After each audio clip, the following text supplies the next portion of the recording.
Hello, welcome to another video of White House Survival. Today I'll be sharing some more tips on how to grow fast in this game. Tip number one, I would recommend to use your edX. I would recommend that you use it as frequently as possible. I've been using it as much as I could whenever it's available, and I have not run out of these points right here. So use that whenever you need resources, whenever you need your settlers to be more efficient. Just go to the edX and use it. Very useful. It's pretty much free resources. Doesn't really cost anything. Anyways, tip number two: rallying, participating in rallies. So there's this really neat thing about this game that when you go to the rally screen, on the bottom you have an auto join option. If you click on that, you could enable your auto join to join rallies after a few minutes of people not joining them. It is set to 8 hours at a time, and you could use all your troops, or you could choose what you want to send. Make sure you follow your alliance's rules. Our alliance limits our auto join rallies to be no more than 30 troops. That way we could have all the members fill up the rallies. Instead of the rallies being filled from troop size, it's filled from members. That way more people could receive gifts. But this is a very good way to get resources and to get speed ups. Let's see, I collected these chests maybe 5 minutes ago, and we have already got 8 chests. Now, these chests, to get these chests, you don't have to participate in the rally. This is if anybody in your alliance participates in a rally, you would get these chests. This is a good reason why you should find an active alliance that participates in rallies. Pretty much I haven't done anything, and I've got a few resources and some speed ups. You do this, you step offline for a couple of hours, 5-6 hours, you get back on, I have more than 100 chests that I could open. So find a good alliance that participates in a lot of rallies. If they don't, reach out to your alliance, encourage them to participate. It's a very good way to gain resources. But anyways, if you select the auto join and you start participating in rallies, you would also get additional resources. You can see I have 3 marches participating in rallies, and I am currently just doing it by having my auto join on. But as you can see, 3 victories, just from 3 victories. I don't know why I didn't show you the rewards, but participating in the rallies, you also get speed ups. You also get a lot of resources, and it's a very good way to have resources and a very good way to have speed ups. I've been using a lot of my resource packs and a lot of speed ups for an event, and just by participating in rallies for a few days, I pretty much made all of that back.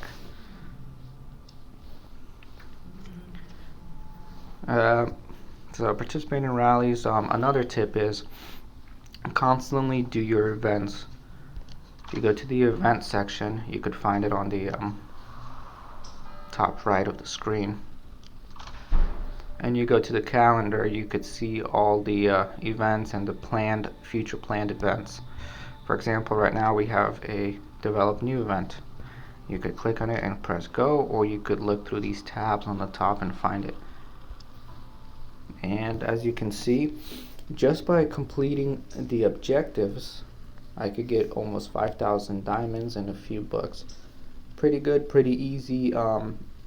You still want to use your resources to push tech to advance, so this is a good way to push tech and to gain speed ups, diamonds, books, whatever. Now if you're pretty high up in your state, you could try to push for the rankings of the whole state, and I mean, look at that, you get first place, you get very good rewards, amazing rewards. Unfortunately, I know that even if I try, I won't be able to hit first place. I won't be able to hit top 10. So at that point, it's not really worth it for me.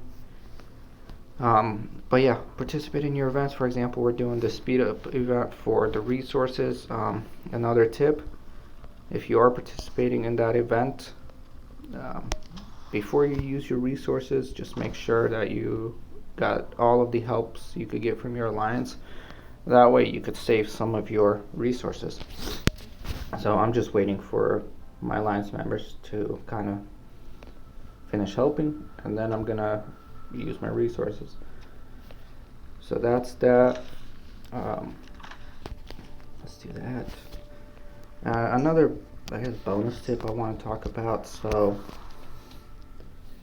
we're all burning, not because we had a Crazy Joe event, but a few days before this, we were in a little war. One of our allies' top member went rogue, took a few guys with him, and started attacking allies. Anyways, a few ways to protect yourself in this situation. You could use the peace shield.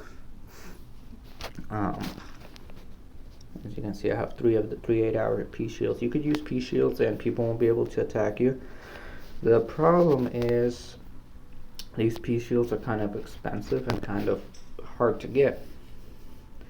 So some other tricks and tips of how to kind of survive a war or survive being attacked is don't use your resource packs unless you need them. As you can see, all of my resources are currently protected. So if I get attacked, the person who's attacking me won't be able to harvest any of my resources. Now, if I went to my backpack and just ended up using all of these, now I could get all of it stolen. My resources being in these packs, in this state, can't get taken, but they could get taken if they're not protected under my resources. So try to make sure you don't have too many resources. Save your resource packs.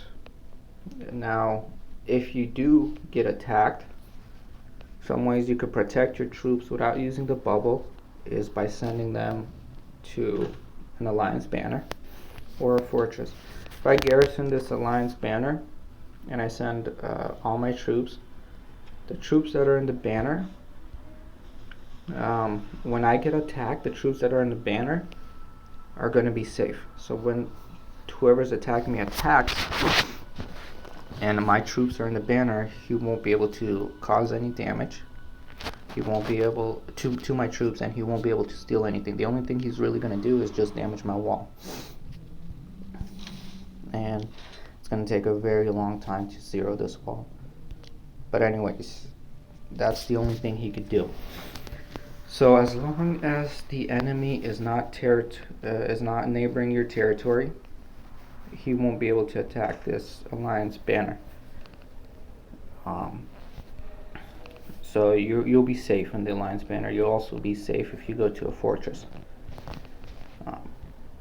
So that's a good way to keep your troops safe without using the peace shield.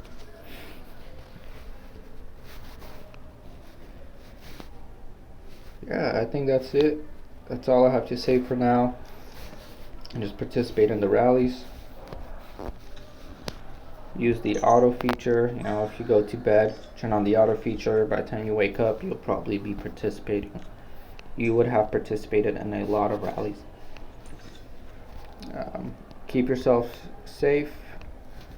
Keep your troops in alliance banners. If you know that there might potentially be an attack, I would honestly just send my guys to maybe the fortress. It'll take a long time for an enemy to build flags to neighbor our flags, to start taking down burning flags, building new flags, burning flags, building new flags to get to the headquarters. So if you garrison your headquarters, you're going to be pretty safe. And you can see a lot of people are doing that. since we're kind of uncertain of what's going on with the members that went rogue. A lot of people are keeping their troops inside the headquarters just to be safe. Anyways, I hope you guys enjoyed. Make sure to give a like, subscribe, and it looks like you guys are interested in these videos. I'll be making more videos in the future.